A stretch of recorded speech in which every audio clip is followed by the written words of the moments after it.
Salam jumpa kembali sobat yang selalu mendapatkan rezeki, salam sehat.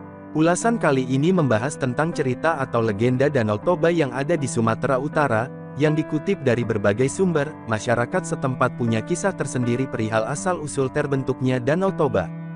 Cerita rakyat Danau Toba mengisahkan tentang seorang pemuda bernama Toba dan seekor ikan mas. Pada zaman dahulu, di sebuah desa di Sumatera Utara, hiduplah seorang petani bernama Toba. Ia hidup sebatang kara. Setiap hari ia bekerja menggarap ladang dan mencari ikan. Hal ini dilakukannya untuk memenuhi kebutuhannya sehari-hari. Suatu hari, Toba pergi ke sungai di dekat rumahnya, bermaksud mencari ikan. Dengan bekal kail, umpan, dan tempat ikan, ia pun langsung menuju ke sungai. Setelah sampai di sungai, petani tersebut langsung melemparkan kailnya. Sambil menunggu kailnya dimakan ikan, Toba berdoa, "Semoga aku dapat ikan banyak hari ini." Beberapa saat kemudian, kail yang telah dilemparkannya terlihat bergoyang-goyang. Ia segera menarik kailnya. Ia sangat senang karena ikan yang didapatkannya kali ini sangat besar. Beberapa saat memandangi ikan hasil tangkapannya, Toba sangat terkejut.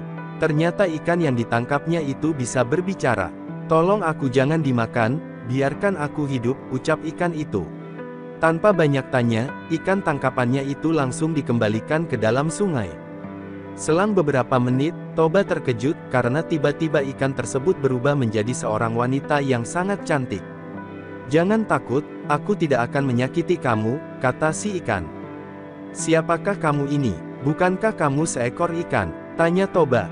"Aku adalah seorang putri yang dikutuk karena melanggar aturan kerajaan," jawab wanita itu. "Terima kasih engkau sudah membebaskan aku dari kutukan itu. Sebagai imbalannya, aku bersedia kau jadikan istri." Tanpa berpikir lama, Toba pun mengangguk. "Baiklah, saya setuju," ucapnya. Namun, wanita ini memberikan syarat, "Kamu harus berjanji tidak akan menceritakan bahwa saya berasal dari seekor ikan. Jika janji itu dilanggar, akan terjadi petaka yang sangat dahsyat," ucapnya dengan serius. Setelah beberapa bulan menikah, kebahagiaan Toba bertambah karena sang istri telah melahirkan seorang anak laki-laki yang diberi nama Samosir. Anak mereka tumbuh menjadi anak yang sangat tampan dan kuat, tetapi ada kebiasaan yang aneh dari Samosir, ia selalu merasa lapar dan tidak pernah merasa kenyang. Hingga suatu hari, dia mendapat tugas dari ibunya untuk mengantarkan makanan dan minuman ke sawah di mana ayahnya sedang bekerja. Namun, tugas tersebut tidak dipenuhinya. Semua makanan yang seharusnya untuk ayahnya dilahap habis. Setelah itu, dia tertidur pulas di sebuah gubuk. Karena sudah lapar, Toba yang berada di sawah langsung pulang ke rumah. Di tengah perjalanan pulang, ia melihat anaknya sedang tertidur di gubuk. Toba langsung membangunkan anaknya. "Hei Samosir, bangun!" teriaknya. Setelah anaknya terbangun, Toba langsung menanyakan makanannya. "Mana makanan buat ayah?" tanya Toba. "Sudah habis kumakan," jawab Samosir. Mendengar hal tersebut, Toba langsung memarahi anaknya. "Anak tidak tahu diuntung, tak tahu diri, dasar anak ikan," umpat Toba tanpa sadar telah melanggar janjinya. Setelah Toba mengucapkan kata tersebut, seketika itu juga anak dan istrinya hilang. Dari bekas injakan kakinya, tiba-tiba menyemburlah air yang sangat deras disertai dengan turunnya hujan dan petir. Air meluap sangat tinggi dan luas hingga membentuk sebuah danau.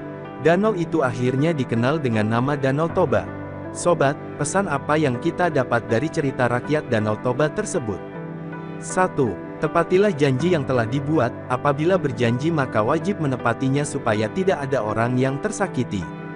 Jauh sebelum kelahiran Samosir, Toba telah membuat janji dengan istrinya, bahwa ia tidak akan pernah mengungkap identitas asli istrinya itu kepada putranya, namun, Toba mengingkarinya sehingga putra dan istrinya menghilang. 2. Mematuhi perintah orang tua. Seorang anak sepatutnya mematuhi perintah orang tua. Ibunya telah memerintahkan Samosir untuk mengantarkan makanan ke ayahnya, malah memakannya di tengah jalan, sehingga Toba tersulut emosi akibat perbuatan putranya itu. 3. Menahan amarah. Dari kisah Toba, kita belajar akan pentingnya bersabar dan menahan amarah. Ketika seseorang marah, dirinya bisa saja tidak sadar mengucapkan sesuatu yang bisa menyakiti perasaan orang lain. Demikianlah sekilas kisah atau legenda Danau Toba, semoga bermanfaat. Salam sehat untuk kita semua, keep struggle, Horas, Horas, Horas.